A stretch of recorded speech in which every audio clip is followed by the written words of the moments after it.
رمضان اور زکوٰۃ کا کیا تعلق ہے؟ خوب سمجھ لو، رمضان کا زکوٰۃ سے براہ راست کوئی تعلق نہیں ہے۔ جب آپ صاحب نصاب ہوئے تھے نا، 52.5 تولے چاندی کے برابر مال آیا تھا آپ کے پاس، سونا، چاندی، مال تجارت، نقدی، یہ 4 چیزیں جس دن آپ کے پاس آ گئیں، کتنی؟ جتنے میں 52.5 تولہ چاندی آتی ہے، تو آپ پر لازم تھا کہ اپنی وہ اسلامی تاریخ آپ محفوظ کر لیتے۔ 5 محرم کو آئیں یہ چیزیں، تو 5 محرم ڈیٹ محفوظ کر لی، اگلے سال 5 محرم کو آپ کا زکوٰۃ کا حساب ہوگا۔ سمجھتے ہو؟ پھر دے بے شک، بعد میں دو، پہلے دو، وہ آپ کی مرضی ہے۔ زکوٰۃ کا نصاب کیا ہے؟ مال تجارت کی تعریف کیا ہے؟ سونا، چاندی، مال تجارت، نقدی، کیش رقم جسے کہتے ہیں، 4 چیزیں جس کے پاس 52.5 تولہ چاندی کے برابر ہوں۔ 52.5 تولہ چاندی کے ریٹ کیا چل رہے ہیں مجھے نہیں معلوم، اوپر نیچے اتنے ہو رہے ہیں، شاید 90,000 1 لاکھ روپے تک چل رہے ہیں شاید۔ تو جس کے پاس اتنی مالیت کا سونا، چاندی، تجارتی مال یا نقدی ہو تو وہ صاحب نصاب بن جاتا ہے۔ اس پر لازم ہوتا ہے کہ وہ اسلامی تاریخ نوٹ کر لے۔ عام طور پر جب لڑکوں کی، لونڈے لپاڑوں کی تنخواہ لگتی ہے، پہلی تنخواہ 90,000 1 لاکھ آئی تو وہ صاحب نصاب بن گئے۔ لڑکیوں کی شادی ہوتی ہے، ان کو سونا ملتا ہے، تو جس دن ان کو سونا ملا ہے، ہینڈ اوور ہوا ہے، وہ تاریخ، وہ اسلامی تاریخ نوٹ کر لیں۔ سمجھ میں آ رہی ہے بات؟ پھر ہر سال اسی تاریخ کے حساب سے زکوٰۃ دیا کریں۔ مال تجارت کی تعریف کیا ہے؟ مال تجارت اس مال کو کہتے ہیں جو بیچنے کے لیے خریدا ہو اور اب تک بیچنے کی نیت باقی ہو۔ آپ کی دکان ہے، کرائے پہ دی ہوئی ہے، دکان پہ زکوٰۃ نہیں ہے، کیوں؟ کرائے پہ دی ہوئی ہے۔ آپ کی گاڑی ہے، کرائے پہ دی ہوئی ہے، زکوٰۃ نہیں ہے، کیوں؟ کرائے پہ دی ہوئی ہے۔ ہاں، گاڑی آپ نے خریدی ہے کہ بیچ دوں گا میں، خریدتے ہوئے بیچنے کی نیت تھی تو اس گاڑی پہ زکوٰۃ دینا واجب۔ ہاں، گاڑی آپ نے خریدی اپنے لیے، ارادہ ہوا کہ جب بیچنے کا موڈ ہوا تو بیچ دوں گا، یہ مال تجارت نہیں ہے، کیونکہ خریدی کس لیے؟ بیچنے کے لیے، ضرور استعمال کے لیے۔ اس طرح پلاٹ آپ نے خریدا کہ یار کنفیوز ہوں، دیکھیں گے فیوچر میں بناؤں یا بیچوں، سوچوں گا، زکوٰۃ نہیں ہے اس پر۔ ہاں، پلاٹ خریدا، نیت کیا ہے؟ بیچوں گا، اس پہ زکوٰۃ واجب ہے۔ سمجھتے ہو کہ نہیں سمجھتے ہو؟ زکوٰۃ کن لوگوں کو دی جا سکتی ہے؟ زکوٰۃ ان لوگوں کو دی جا سکتی ہے، اتنا کافی ہے۔ سمجھتے ہو؟ غریبوں، غریب ہونے کے لیے کیا ہے کہ 5 چیزیں، 4 چیزیں تو وہی جو زکوٰۃ والی ہیں، سونا، چاندی، مال تجارت اور کیش، اور 5ویں چیز ہے ضرورت سے زائد سامان۔ ایک آدمی کے پاس ضرورت سے زائد سامان ہے، ضرورت سے زائد سامان اسے کہتے ہیں پورے سال استعمال ہی نہیں ہو رہا۔ گھر میں ڈنر سیٹ پڑا ہوا ہے، پورا سال استعمال نہیں ہوتا۔ پلاٹ پڑا ہوا ہے، نہ رینٹ پہ دیا ہوا ہے، نہ کھیتی باڑی کر رہا ہے اور نہ خود رہتا ہے اس میں، تو وہ پراپرٹی بھی ضرورت سے زائد ہے، اس میں پورا سال گزرنا بھی ضروری نہیں ہے۔ تو جس کے پاس اس طرح کی پراپرٹی ہو جو استعمال میں نہ آتی ہو، یا سونا، چاندی، مال تجارت اور نقدی اس کے پاس 52.5 تولہ چاندی کے برابر ہو، یا 5 چیزوں کا مجموعہ 52.5 تولہ چاندی کے برابر ہو، تو ایسے آدمی کو زکوٰۃ دینا جائز نہیں ہے۔ سمجھتے ہو کہ نہیں سمجھتے؟ اتنا پوچھ لیا کرو بھائی، تمہارے پاس کوئی ایسی پراپرٹی تو نہیں ہے جو استعمال میں نہ آتی ہو، اتنا پوچھ لیا کرو۔ پورا نصاب پیش کرو گے تو پاگل ہو جائے گا نا، وہ کہے گا تو زکوٰۃ نہیں دے بھائی، میرے حساب نہیں ہو رہا مجھ سے۔ میں جب کسی کو زکوٰۃ دیتا ہوں تو اتنا پوچھ لیتا ہوں، یار تمہارے پاس سونا وونا تو نہیں ہے؟ نہیں ہے بھائی، کیونکہ سونا آج کل اتنا مہنگا ہے کہ وہ سونا ہی آدمی کو مالدار بنا دیتا ہے۔ اور بھائی تمہارے پاس بینک میں کیش اماؤنٹ کتنا پڑا ہوا ہے؟ غریب کے پاس تو کیش اکاؤنٹ ہی نہیں ہوتا عام طور پہ، ہے 20-30 ہزار ہے تو وہ مستحق زکوٰۃ کا۔ کوئی پراپرٹی تو نہیں ہے گھر کے علاوہ، جس گھر میں رہتے ہو وہ تو ٹھیک ہے، ایسا تو نہیں کہ پلاٹ لے کے ڈالا وہ خالی پلاٹ پڑا ہوا ہو، تو ایسا اگر نہیں ہے تو عام طور پر ایسا آدمی زکوٰۃ کا مستحق ہوتا ہے۔ سمجھتے ہو کہ نہیں سمجھتے؟ کیوں؟ نہ پیسہ ہے، نہ کوئی سیونگ نہیں ہے، خلاصہ یہ نکلا، سیونگ نہیں ہے اس کے پاس۔ اچھا میرے بھائی، عشر کیا ہے؟ کتنی آمدنی پر ہے؟ عشر کہتے ہیں زمین کی پیداوار۔ تو زمین جو کھیتی باڑی کرتے ہیں ان کے جب بھی کھیتی کٹے گی اس میں سے 20واں حصہ یعنی 5% ان کو اللہ کے راستے میں صدقہ کرنا پڑے گا۔ اور اگر وہ بارش کے پانی سے زمین سیراب ہوتی ہے، ٹیوب ویل یا نہر کا پانی نہیں ہے، بارش کا پانی ہے، تو پھر 10% اللہ کے راستے میں خرچ کرنا پڑے گا۔ اس میں سال کا نصاب ضروری نہیں ہے۔ ابے کیا ہو گیا تم لوگ ایسے مجھے دیکھ رہے ہیں جیسے کچھ بھی سمجھ میں نہیں آ رہا؟ دیکھو، آپ جب بھی زمین سے پیداوار اگاؤ گے نا، جو کھیتی باڑی کرنے والے لوگ ہیں، تو اللہ نے کہا ہے آتو حقہ یوم حصادہ، جس دن کھیتی کٹے گی اللہ کا حق اس میں سے نکلے گا۔ اتنا مزہ آتا ہے نا یہ آیت پڑھتے ہوئے کہ کیا اللہ میں نے کتنا اچھا قانون بنا دیا، کھیتی کٹ رہی، اللہ کہہ رہے میرا بھتہ مجھے چاہیے، گویا کہ وہی تو نیک لوگ خوشی خوشی دیتے ہیں۔ اگر اللہ کہہ دیتا نا یہ ٹیکس ہے تمہیں دینا پڑے گا, یہ جرمانہ ہے تمہیں دینا پڑے گا, مزہ نہ آتا عشر دینے میں. اللہ کہتے ہیں جس دن کھیتی کٹے, پہلے اللہ نے اپنی نعمتیں بیان کی کہ اس نے آسمان سے پانی برسایا, یہ پانی سائنسدان نہیں برساتے, پھر اس نے زمین سے تمہارے لیے طرح طرح کے نباتات پیدا کیے, انار پیدا کیا, انگور پیدا کیا, سب اللہ کر رہا ہے. اللہ کہہ رہے ہیں لہذا جس دن کھیتی کٹے گی اس دن میرا حق مجھے دو. تو جن کو اللہ سے محبت نہیں ہے وہ اس کو جرمانہ سمجھتے ہیں, جن کو اللہ سے محبت ہے ان کو اس آیت میں اتنا مزہ آتا ہے. اے اللہ تو کہہ رہا ہے کہ میرا حق صرف 20واں حصہ 5%, تو اگر کہتا نا آدھا دے دو ہم آدھا تجھے دے دیتے, تو کہتا پورا دے دو ہم پورا تجھے دے دیتے. کھلانے والا تو ہے نا. ما کان لکم ان تنبتوا شجرہا, تمہارے ہاتھوں میں طاقت نہیں ہے کہ تم ان درختوں کو اپنے ہاتھوں سے پیدا کر لو. ہم تو بیج ڈال کے بیٹھ جاتے ہیں, سارے کام کون کر رہا ہے؟ اللہ کر رہا ہے. تو اللہ کہتے ہیں جس دن اللہ نے نا اپنی نعمتیں بیان کی ہیں کھیتی کی, لہذا اللہ کہتے ہیں یہ نعمتیں میں تمہیں اس لیے دے رہا ہوں کہ جب یہ کھیتی کٹے گی آتو حقہ, غیر مسلم کہے گا میری محنت ہے, مسلمان کہے گا کس کا احسان ہے؟ اللہ کا ہے, لہذا اللہ کا حق دینا پڑے گا. تو اللہ کا حق کیا ہے اس میں سے؟ اللہ نے کہا جب بھی کھیتی کٹے گی تو اگر آسمان کے پانی سے سیراب ہوا یہ کھیت, اس میں تمہاری محنت بہت کم ہے, لہذا تمہیں 10% دینا پڑے گا عشر, 10واں حصہ. اور اگر نہری پانی سے یا ٹیوب ویل سے سیراب ہوا ہے, اس میں تمہاری بجلی استعمال ہوئی ہے, تم نے لائنیں نکالی ہیں وہاں سے, ٹھیک ہے نا, محنت لگی ہے, لہذا ہم اپنا حق کم کر دیتے ہیں. 10 کے بجائے کتنے فیصد دو؟ 5% دو. یہ کس کا حق ہے؟ اللہ کا.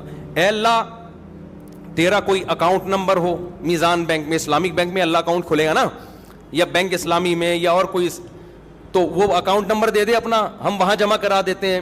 اللہ نے کہا میرا جو اکاؤنٹ ہے نا غریبوں کی جیب ہے, ٹھیک ہے نا, میں نے اپنا اکاؤنٹ کہاں کھولا ہوا ہے؟ کوئی غریب نظر آئے, پاکستانی نظر آئے نا تمہیں, جب آپ سعودی عرب جاتے ہیں نا تو وہ زکوٰۃ دے دیتے ہیں, آپ صرف پاکستانی بول دو اپنے آپ کو, حقیقت ہے. ایک پاکستانی گیا عمرہ کرنے, ایک عرب نے اتنی ریالوں کی گڈی زکوٰۃ کی لا کے اس کو پکڑا دی کہ یہ زکوٰۃ ہے. وہ کہہ رہا ہے بھائی میں فیکٹریوں کا مالک ہوں, میں غریب نہیں ہوں. وہ عربی کہہ رہا ہے تو پاکستانی ہے یا نہیں, تو خالی یہ بتا. اس نے کہا پاکستانی. اس نے کہا پھر تو زکوٰۃ کا مستحق ہے. وہ کہہ رہا ہے یار میں مالدار ہوں. وہ عربی کہہ رہا ہے بس پاکستانی ہے یا نہیں ہے تو یہ بتا. کلو پاکستانی مسکین, ان کا ایک نعرہ ہے. ہر پاکستانی شکل سے بھی غریب لگ رہا ہوتا ہے. مجھے تو عجیب سا لگتا ہے, چھوڑو ابھی زیادہ نہیں, پھر پاکستانی بولیں گے تو اپنے ملک کی برائیاں کر رہے ہو, ورنہ آپ کو عجیب سا بات بتاؤں, ایسا ہمارے حکمرانوں نے ہمیں کو کر دیا, ہم کہیں بھی جائیں نا دنیا میں, کتنے ہی پیسے والے ہو, ہم شکل سے کیا لگ رہے ہوتے ہیں؟ غریب ہی لگ رہے. تو ایسا ہمارا امیج دنیا کے سامنے بنا دیا ہے. اچھا بھائی, تو اللہ میاں نے کہا, کیا کہا کہ میرا جو اکاؤنٹ ہے وہ تمہیں کہاں ملے گا؟ جو غریب نظر آئے اس کی جیب میں وہ عشر ڈال دو. تو دیگر تینوں اماموں کے نزدیک, امام مالک, امام شافعی, امام احمد بن حنبل کے نزدیک تو پیداوار کا جو 10واں حصہ ہے وہی آپ کو صدقہ کرنا پڑے گا. امام ابو حنیفہ کے نزدیک یہ اجازت ہے کہ یا تو اس میں سے 10واں حصہ دے دو یا اس 10ویں حصے کی قیمت دے دو, بلکہ قیمت دینا ان کی نظر میں زیادہ بہتر ہے. سمجھتے ہو؟ تو اندازہ لگا لو, گندم کی 100 بوریاں ہیں تو 10 بوریوں کی کیا ویلیو ہوگی, وہ غریبوں میں بانٹ دو یا وہ گندم ہی بانٹ دو, جیسے دونوں طرح سے اختیارات ہیں. تو آج لوگ عشر دینا بھی چھوڑ دیا, اڑا لو مزے. اور کمال کی بات یہ ہے کہ جتنا اللہ کی راہ میں دو گے اللہ اس کو واپس بھی دے دیتا ہے. تو یہ جو کنجوس لوگ ہوتے ہیں نا جو عشر نہیں دیتے, یہ دنیا کے بھی خسارے میں اور آخرت کے بھی خسارے میں. تو اتنا مزہ آتا ہے, زکوٰۃ نکالنے میں مزہ آتا ہے. ہمارے شیخ حضرت مفتی رشید احمد صاحب رحمۃ اللہ علیہ نے ارادہ کیا اپنا سارا مال صدقہ کر دیں, پھر ضرورت کا رکھیں. حضرت فرماتے ہیں لیکن میں نے یہ سوچ کے نہیں کیا کہ پھر زکوٰۃ نہیں واجب ہوگی مجھ پر, زکوٰۃ دینے کا اپنا مزہ ہے. نہیں یاری بات. تو حضرت اس لیے مالدار رہنا پسند کیا کہ میں زکوٰۃ نکالا کروں, زکوٰۃ کا اپنا مزہ ہے بھائی. ابے نہیں یاری سمجھ میں رہنے دو میرے بھائی, کچھ چیزیں ایسی ہوتی ہیں کہ اللہ سے محبت ہوگی تو وہ مزہ آتا ہے ان چیزوں میں. تو عشر کا, زکوٰۃ کا, رشتہ داروں پہ خرچ کرنے کا, کیونکہ آپ جو رشتہ دار کو دے رہے ہیں, اللہ کہتے ہیں رشتے کو تھوڑی دے رہے ہو, دے کس کو رہے ہو؟ مجھے دے رہے ہو تم. یہ تو میرا وکیل بن کے قبضہ کر رہا ہے, دے کس کو رہے ہو؟ تو اللہ کو دینے میں. کوئی سیٹھ کروڑ پتی ہو, غریب آدمی سے قرضہ مانگے تو غریب تو سارا کچھ لا کے اس کے قدموں میں ڈال دے گا, کہے گا یار تو اتنا مالدار ہو کے مجھ سے پیسے مانگ رہا ہے, اس سے بڑی میری عزت کیا ہو سکتی ہے. کیونکہ اس کو پتہ ہی ہے یہ ایسے ہی مانگ رہا ہے, یہ تو اس کے پاس تو بہت ہے, یہ تو مانگ کے صرف یہ دکھانا چاہ رہا ہے کہ تو مجھ پہ خرچ کرتا ہے, لہذا یہ اور مجھ پہ الٹا خرچ کرے گا. اور جو اللہ والے لوگ ہیں ان کو اس سے بھی غرض نہیں ہوتی کہ اللہ ہمیں واپس دے. سمجھتے ہو نا, ان کو اس سے نہیں ہوتی کہ ہم صدقہ اس لیے کر رہے ہیں کہ اللہ ہمیں ریٹرن کرے. وہ کہتے ہیں اللہ نہ بھی کرے نا, ہمیں تو اسی میں بڑا مزہ ہے کہ اللہ ہم سے مانگ رہا ہے. تو عشر اور زکوٰۃ اور صدقات و خیرات دل کی خوشی سے کیا کرو کہ اللہ کا احسان ہے ہمارے اوپر کہ اس نے ہمیں صدقات و خیرات کا حکم دیا, کنجوس نہیں بنایا ہمیں, ورنہ گھسیٹتے رہتے ادھر سے بھی آ جائے, ادھر سے بھی آ جائے, ادھر سے بھی آ جائے, ادھر سے بھی آ جائے. حدیث میں آتا ہے اوپر والا ہاتھ اللہ کو نیچے والے ہاتھ سے پسند ہے. غیرت پتہ نہیں کتنے لوگوں کو اب آئے گی اتنا کچھ سننے کے بعد. اگر کوئی باہر ملک میں کام کرتا ہو تو وہ پاکستانی کرنسی میں زکوٰۃ ادا کر سکتا ہے, لیکن جس ملک میں رہتا ہے اس ملک کا ریٹ لگائے گا. ڈنڈی نہیں مارے, رہتا وہاں ہے اور یہاں کے قیمت لگا رہا ہے, یہ بیمانٹی ہوگی. بے ایمانی کو بچپن میں ہم کہتے تھے بیمانٹی. پتہ نہیں یہ کراچی کے بچپن کے لوگ یہاں موجود ہیں یا نہیں, کہتے ہیں بیمانٹی کر رہا ہے, بیمانٹی.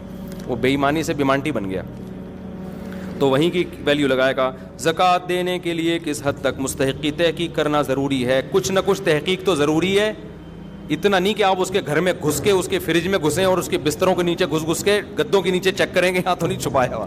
اتنی تحقیق کی ہم مکلف نہیں ہیں. سب سے پہلے یہ تحقیق کیا کرو پاکستانی ہے یا نہیں ہے. پاکستانی ہے تو 99% امکان ہے کہ زکوٰۃ کا مستحق ہے, اتنا کافی ہے. 1% کے لیے پھر یہ ہے کہ آپ یہ دیکھ لو کہ اس سے 2-4 سوال پوچھ لو, بھائی تمہارے پاس گولڈ تو نہیں ہے, بھائی کوئی پراپرٹی تو نہیں ہے اضافی.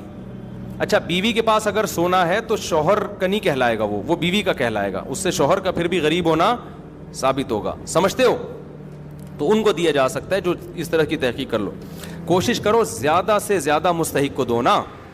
کتنے لوگ ہیں کھانے کو روٹی نہیں ہے. میرے پاس ایک صاحب آئے کہ میں زکوٰۃ کا مستحق ہوں, ایجوکیشن کے لیے پیسہ چاہیے.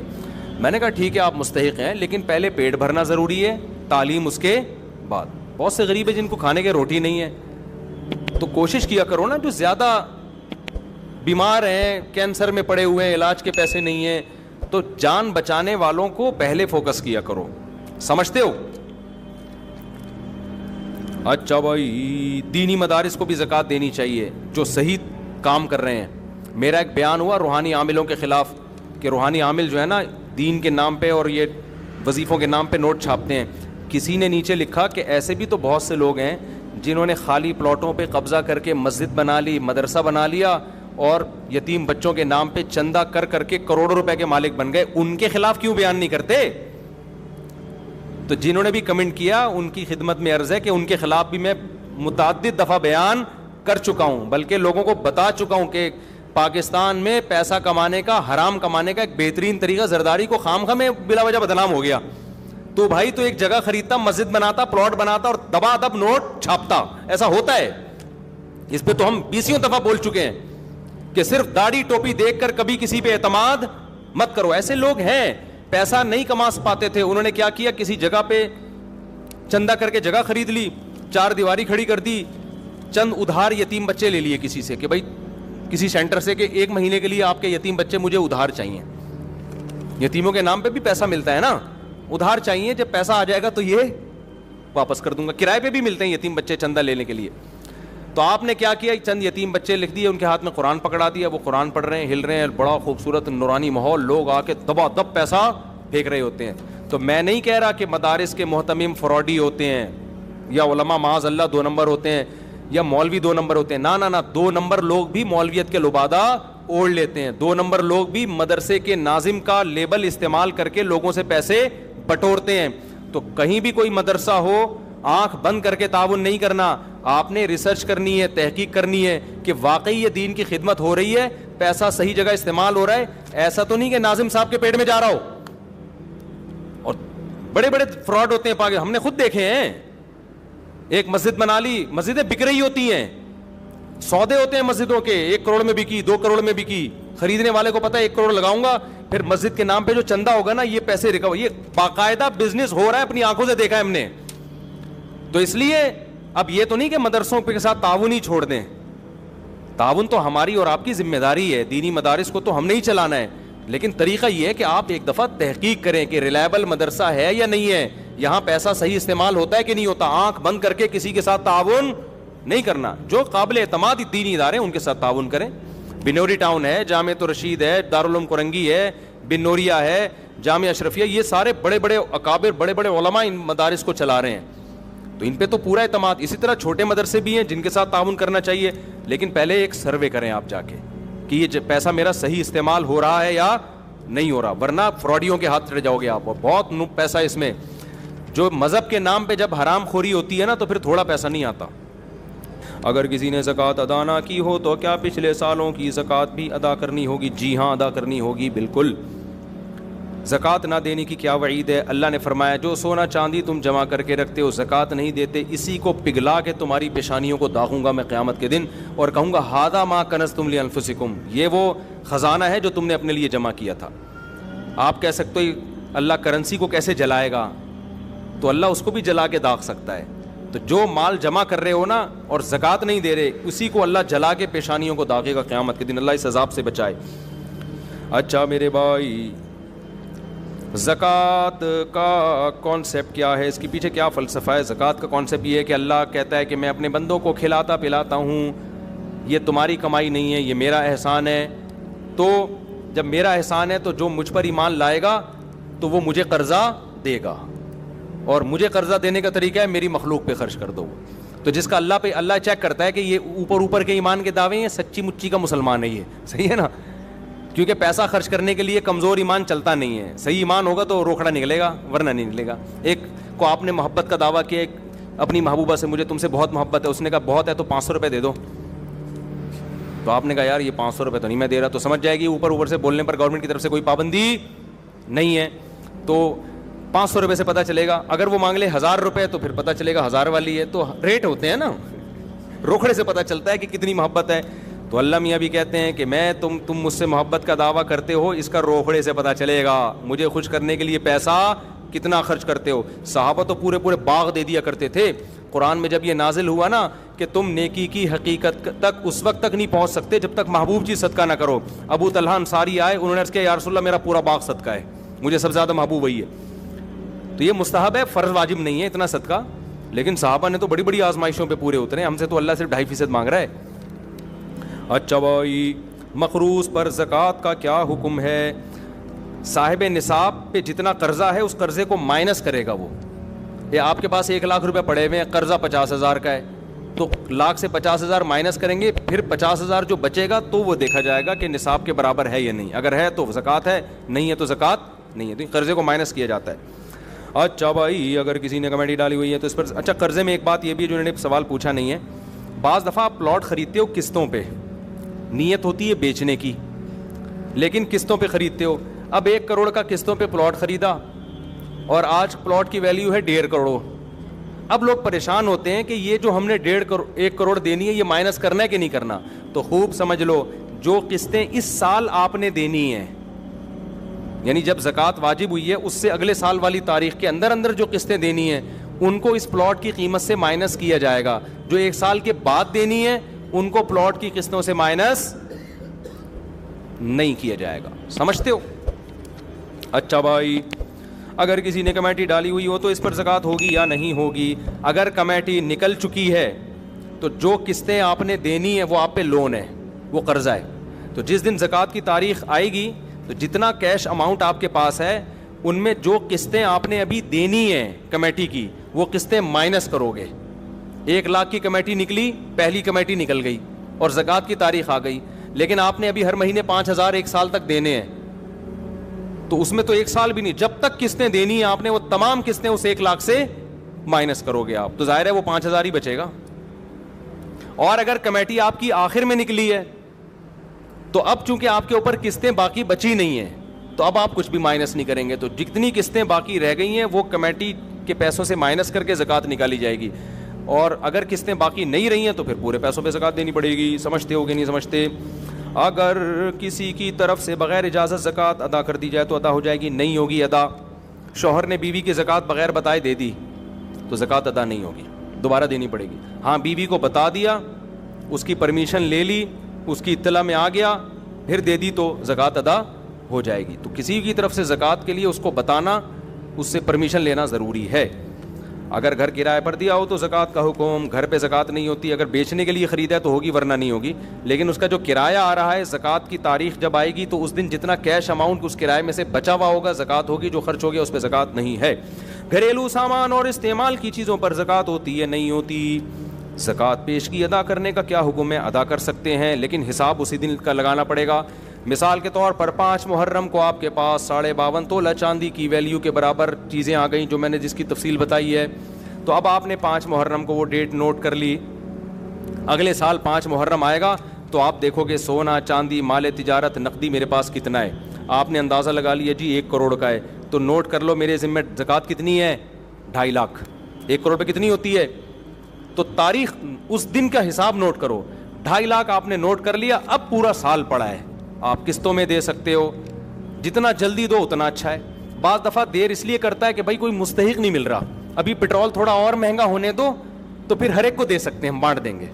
بعض دفعہ یہ ہوتا ہے, ٹھیک ہے نا, نہیں یاری بات میرا خیال ہے. تو اس نیت سے دیر بھی کی جا سکتی ہے, تو لیکن حساب اسی دن کا کرنا پڑے گا. ایڈوانس میں بھی دی جا سکتی ہے. مثال کے طور پر 5 محرم کو آپ صاحب نصاب بنے, ابھی 2 محرم ہے, زکوٰۃ ابھی فرض نہیں ہوئی, اگلے سال کے 2 محرم, لیکن غریب مل گیا آپ کو, پیٹرول ایک دم 22 روپے مہنگا, اڑوس پڑوس میں جنازے اٹھنا شروع, ڈپریشن کی گولیاں مہنگی. اب آپ کو نظر آئے کہ یار یہ تو مر جائے گا اگر میں نے اس کو پیسے پیٹرول کے پیسے نہ دیے. بائک اسٹارٹ کر رہا ہے, پیٹرول کے پیسے ہی نہیں ہیں, اوپر سے ڈاکو کھڑے ہوئے ہیں گن لے کے. یہی ہوتا ہے نا, ڈاکوؤں کے پاس پتہ نہیں کہاں سے پیسہ آ رہا ہے, بندوق کے پیسے بھی ہیں, گولیوں کے پیسے بھی ہیں, کھانے پینے کے پیسے بھی ہیں. خیر, تو آپ نے کیا کیا یار, 5 محرم تک تو آدھی پبلک مر چکی ہوگی, مجھے تو لگ رہا ہے واقعی مر چکی ہوگی اگلے 5 محرم سے پہلے جو حالات چل رہے ہیں. تو آپ نے کیا کیا, آپ نے لم سم اندازے سے زکوٰۃ نکال دی کہ حساب میں 5 محرم کو کروں گا, لیکن یہ غریب 5 محرم تک مر چکا ہوگا, لہذا یہ لے بھائی تو میری طرف سے یہ پیٹرول. وہ ایک ٹک ٹاکر آیا کرتا تھا, بڑے مزاحیہ کلپ بناتے, ایک دن اس کا کلپ سامنے آ گیا, بڑی ہنسی ہے. پیٹرول بہت مہنگا ہوا نا, تو کسی نے بتایا کہ اس کا کوئی دوست بائک لے کر آیا ہے, تو بائک لے کر آیا تو اس نے کہا کہ میں تجھے ایک ایسا گفٹ دوں گا تو یاد رکھے گا. تو لاکر کھولا, اس کے اندر ایک اور لاکر سے جا کے نا اتنا سا پیٹرول چھپا کے رکھا ہوا تھا, وہ رومال سے ایسے کر کے ٹپکایا ہے. اس نے سلیوٹ کیا اپنے بھائی کو, یار تیری عظمت کو سلام. تو پیٹرول یہ ہونے والا ہے, ابھی سے نا ڈھکنوں میں محفوظ رکھ لیں آپ لوگ, سونگنے کے لیے کم از کم ہمیں فیوچر میں پیٹرول مل جائے. تو آپ نے ایڈوانس میں زکوٰۃ دے دی تو ٹھیک ہے, لیکن آپ نوٹ کر لیں کتنی دے دی ہے میں نے. 5 محرم کو آپ اندازہ لگائیں کہ بنتی کتنی ہے, اگر وہ زکوٰۃ میں نہ نکالتا وہ بھی شامل کر کے اندازہ لگائیں. تو اگر زیادہ دے دی ہے تو غریبی ہو گئی, واپس نہیں لے سکتے کہ آپ جائیں یار میں نے وہ اصل میں ایکچولی بنتی تو 2.5 لاکھ تھی, میں نے غلطی سے 3 دے دی ہے, 50 واپس کر دو, واپس نہیں لے سکتے. اب آپ وہ 50 کیا ہو گئی, غریبی. اور اگر کم دی ہے تو جتنی کم ہے وہ نکال دو. سمجھتے ہو؟ اچھا, زکوٰۃ ایک ہی آدمی کو اتنی زیادہ دے دینا کہ وہ مالدار بن جائے, یہ ناپسندیدہ ہے. زکوٰۃ تو ادا ہو جائے گی, لیکن یہ کیا ہے, کیونکہ زکوٰۃ کا مقصد غریبوں کو مالدار بنانا نہیں ہے, غریب کی حاجت پوری کرنا ہے. ایک ہی آدمی کو اٹھا کے 1 کروڑ دے دی, وہ لینڈ کروزر میں گھوم رہا ہے اور ادھر بھوکے مر رہے ہیں لوگ, تو اتنی دو کہ اسٹیبل ہو جائے وہ. میری اکثر عادت ہوتی ہے, کوئی غریب ملتا ہے نا تو جو بالکل اسٹیبل نہ ہو, ڈسیبل قسم کے لوگ ہوتے ہیں, تو اتنی زکوٰۃ دے دو کہ وہ, بلکہ پیسے بھی نہ دو, رکشہ خرید کے دے دو کہ یار تو کوئی روزگار کر, ریڑھی خرید کے دے دو. تو پہلی کوشش یہ کرنی چاہیے کہ لوگوں کو اپاہج بنانے کے بجائے زکوٰۃ کے پیسوں سے لوگوں کو روزگار دیا جائے, کوشش یہ کیا کریں. اچھا بھائی یہ ہو گیا. اور کوئی زکوٰۃ سے متعلق سوال ہو تو پوچھ لیں تاکہ یہ ٹاپک ختم ہو جائے. ہاں بہترین سوال, سمجھ گیا میں. دیکھو زکوٰۃ دیتے ہوئے نیت ضروری ہے, سامنے والے کو بتانا ضروری نہیں ہے کہ یہ زکوٰۃ ہے, بلکہ اس کو آپ ہدیہ اور گفٹ کے نام پہ دے دیں. سمجھتے ہو, یہ جی میری طرف سے آپ کو گفٹ ہے. دل میں نیت کریں کہ کیا دے رہا ہوں, زکوٰۃ, کیونکہ عزت دار آدمی کو اس سے اپنی توہین محسوس ہوتی ہے. اچھا, زکوٰۃ کن رشتہ داروں کو دی جا سکتی ہے؟ ابا کو اماں کو نہیں دی جا سکتی, دادی دادا نانا نانی کو نہیں دی جا سکتی, بیٹا پوتا بیٹی پوتی نواسی نواسے ان کو زکوٰۃ نہیں دی جا سکتی. یعنی جن کی آپ اولاد ہو یا جو آپ کی اولادیں ہیں ان کو آپ زکوٰۃ نہیں دے سکتے. شوہر بیوی کو, بیوی شوہر کو زکوٰۃ نہیں دے سکتی. ان کے علاوہ جتنے بھی رشتے ہیں سب کو زکوٰۃ دے سکتے ہیں. بہن بھائیوں کو بھی دیا جا سکتا ہے, بھانجا بھتیجی کو بھی دیا جا سکتا ہے, ساس سسر کو بھی دی جا سکتی ہے, چچا ماموں کو بھی دی جا سکتی ہے, کزنوں کو بھی دی جا سکتی ہے, تمام رشتہ داروں کو دی جا سکتی ہے. ابا اماں, کیونکہ وجہ اس کی یہ ہے کہ ان کی تو ویسے ہی آپ کے ذمہ ہے نا کفالت. اچھا, زکوٰۃ ملازمین کی تنخواہوں میں نہیں دی جا سکتی. آپ کے ملازم کی تنخواہ 1 لاکھ بنتی تھی, آپ نے کہا زکوٰۃ کا مستحق چلو اس دفعہ یہی پہنا دو, ایسا نہیں ہو سکتا. زکوٰۃ آپ کو الگ سے دینی پڑے گی. زکوٰۃ کسی کی اجرت میں نہیں دی جا سکتی. اور زکوٰۃ میں غریب کو مالک بنانا یا اس کے نمائندے کو مالک کو ہینڈ اوور کرنا ضروری ہے. جیسے آپ نے کسی کے علاج پہ زکوٰۃ خرچ کرنی ہے نا, تو اب شریعت کہتی ہے اس مریض کو مالک بناؤ.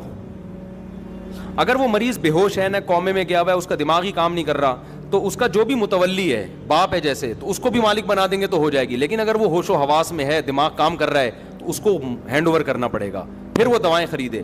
اب یہ کام مشکل ہوتا ہے, تو اس کا طریقہ یہ ہوتا ہے کہ اس مسکین سے, غریب سے, جو بھی پیشنٹ ہے, اس سے یہ اجازت لے لی جائے کہ بھائی آپ اپنا کسی کو اس ہسپتال کو نمائندہ بنا دو, وکیل بنا دو. ہم آپ کو جو پیسے دیں گے تو آپ کی اجازت ہے اس ہاسپٹل کو دیں گے ہم. تو جب ہاسپٹل کو ہینڈ اوور کرو گے تو وکیل کا قبضہ موکل ہی کا قبضہ کہلاتا ہے. نہیں یاری بات. بھائی میں نے ایک بندہ بھیجا نا کہ یار تو نے میرا قرضہ دینا ہے تو اس کو دے دے, تو جیسے ہی اس کو دے گا تو قرضہ ہو گیا نا ادا, کیونکہ میرا وکیل ہے, تو وکیل کا قبضہ موکل کا قبضہ ہوتا ہے. وکیل بنتا ہے پرمیشن سے, خود بخود آپ کسی کو وکیل نہیں بنا سکتے. تو ہسپتال, بعض ہسپتال یہ کرتے ہیں پیشنٹ سے پہلے لکھوا لیتے ہیں کہ آپ ہمیں اجازت دے دیں کہ ہم آپ کی طرف سے زکاتوں پہ قبضہ کریں, تو یہ بھی ٹھیک ہے. ورنہ پیشنٹ کو آپ کہہ دیں کہ بھائی میں یہ نہیں بتائیں کہ میں زکات دینا چاہتا ہوں, اسے کہیں بھائی میں تمہارے ساتھ کچھ تعاون کرنا چاہتا ہوں, تو میں جو تمہیں پیسے دینا چاہتا ہوں تم مجھے اجازت دو, میں کس کو دے دوں؟ ہاسپٹل کی انتظامیہ کو دے دوں. وہ اجازت دے دے گا تو پھر آپ زکات دے دیں, کیونکہ پھر اسپتال کا قبضہ کس کا قبضہ ہوگا؟ پھر وہ مریضی کا قبضہ سمجھا جائے گا. تو اس طرح وکالت کے ذریعے تو ہو سکتا ہے, بغیر وکالت کے ڈائریکٹ دے دیں گے, یا تعمیر میں لگا دیا, تعمیروں پہ زکاتیں نہیں لگتی, سمجھ رہے ہو؟ کنسٹرکشن کے کام پہ زکات نہیں خرچ ہوتی, مسجدوں کی تعمیر نہیں ہو سکتی, مدرسوں کی تعمیر نہیں ہو سکتی, مالک بنانا ضروری ہے. تنخواہوں میں زکات نہیں جا سکتی.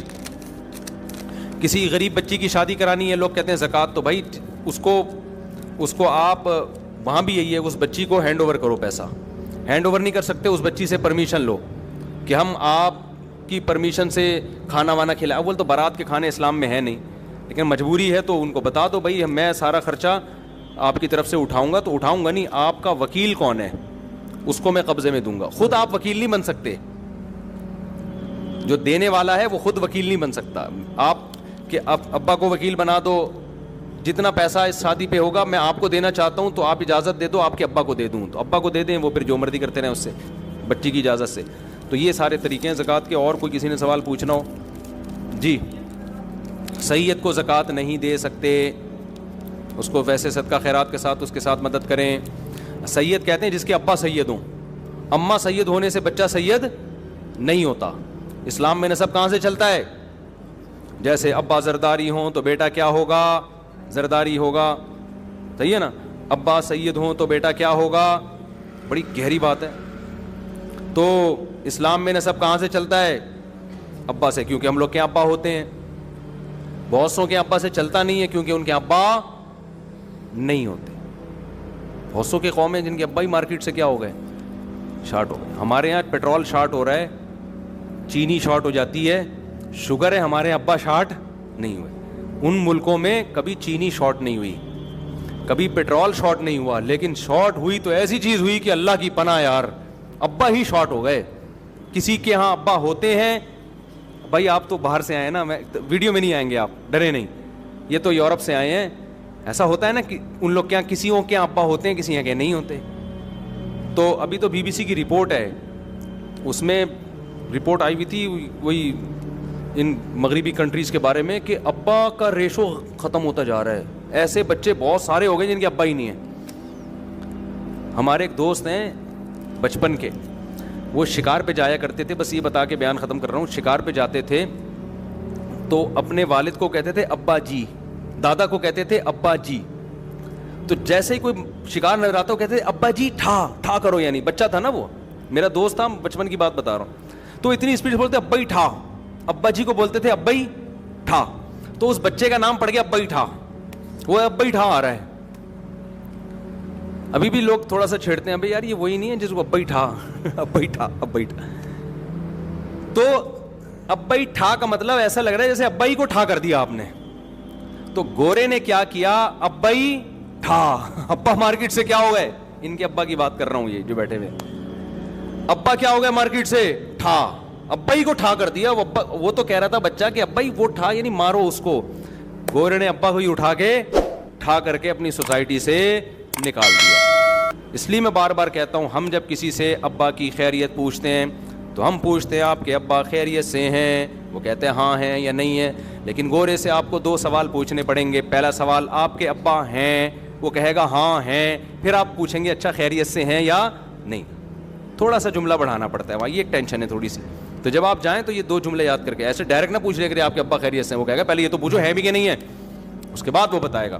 خیر یہ کہاں سے کہاں بات چلی گئی, تو زکوٰۃ کے مسائل تھے, ٹھیک ہے نا. ابا سید ہو تو بیٹا کیا ہوگا, سید, اس کو زکوٰۃ نہیں. میاں بیوی کے شوہر سید ہے تو بیوی سید نہیں ہوگی, پھر بیوی کو زکوٰۃ دے سکتے ہیں. سبحانک اللہم و بحمدک نشہد ان لا الہ الا انت نستغفرک.